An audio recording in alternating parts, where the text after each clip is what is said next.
Guys, ഇപ്പോഴത്തെ ഒരു latest promo വന്നിരിക്കുന്നത് മിഡ് വീക്ക് എവിക്ഷൻ ആണ്. സോ ഫൈനലി ടോപ്പ് 7 നിന്നും ഒരാൾ ഔട്ട് ആയിരിക്കുകയാണ്. ടോപ്പ് 5 ആണ്. ഇതെങ്ങനെ കൺക്ലൂഡ് ചെയ്യും എന്നുള്ളൊരു തോട്ട് നമുക്ക് എല്ലാവർക്കും ഉണ്ടായിരുന്നു അല്ലേ. അപ്പോൾ ടാസ്ക് വന്നിട്ട് ഒരു ബോംബാണ്, അത് വലിക്കുക. അത് വലിക്കുമ്പോൾ റെഡ് ആണ് പുക വരുന്നതെന്നുണ്ടെങ്കിൽ ആ ആൾ പുകഞ്ഞ ആ വഴി ബിഗ് ബോസ് ഹൗസിലൂടെ പുറത്തോട്ട് പോകുന്നു. ആൻഡ് ഗ്രീൻ ആണെന്നുണ്ടെങ്കിൽ സേഫ് ആണ്. ഒരാളുടെ പേര് ഇങ്ങനെ കേൾക്കുന്നുണ്ട് കാലത്തെ തൊട്ട്, പക്ഷെ നമുക്ക് അത് കൺഫേം ഇല്ലാത്തതുകൊണ്ട് ഒന്നും മറ്റു കാര്യങ്ങളോട് നമുക്ക് പറയാൻ പറ്റത്തില്ല. ആരാണെന്നുള്ളത് നമുക്ക് ഇന്ന് എപ്പിസോഡ് കാണാം. സോ എപ്പിസോഡ് കാണാൻ ആരും മറക്കരുത്. ആരായിരിക്കും എന്നുള്ളത് നിങ്ങളുടെ തോട്ട് നിങ്ങൾ കമന്റ് ചെയ്യുക. ആരൊക്കെ ഉണ്ടെന്നുള്ളത് ഞാൻ ഒന്നുകൂടി നിങ്ങളെ ഓർമ്മിപ്പിക്കേണ്ട ആവശ്യമില്ല. എന്നാലും ആരായിരിക്കും, ഞാനിവിടെ ഒരു ഗസ് ചെയ്യുന്നില്ല, നിങ്ങളാണത് ഗസ് ചെയ്യേണ്ടത്. അപ്പോൾ ആരൊക്കെയുണ്ട്?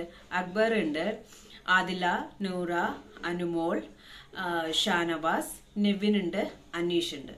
ഓക്കെ, ഇതിൽ ആരായിരിക്കും പുറത്ത് പോവാൻ ചാൻസ് ഈ മിഡ് വീക്ക് എവിഷനിൽ എന്നുള്ള നിങ്ങളുടെ തോട്ട് വളരെ വൈസ്ലി തിങ്ക് ചെയ്തിട്ട്, ഇതിനകത്ത് ഹേറ്റ് ഒന്നുമല്ല, വൈസ്ലി ആ ഒരു ഗെയിമിനെ നിങ്ങൾ ഒബ്സർവ് ചെയ്തിട്ട് ആരായിരിക്കും എന്നുള്ളത് ഒന്ന് കമന്റ് ചെയ്യുക. എൻ്റെ എപ്പിസോഡ് കാണാൻ മറക്കണ്ട. സോ ഫൈനലി ഒരു മിഡ് വീക്ക് എവിക്ഷനോടുകൂടി കഴിഞ്ഞിട്ട് നമ്മൾ ഫിനാലയിലോട്ട് എത്തിക്കൊണ്ടിരിക്കുകയാണ്. Okay, so will see.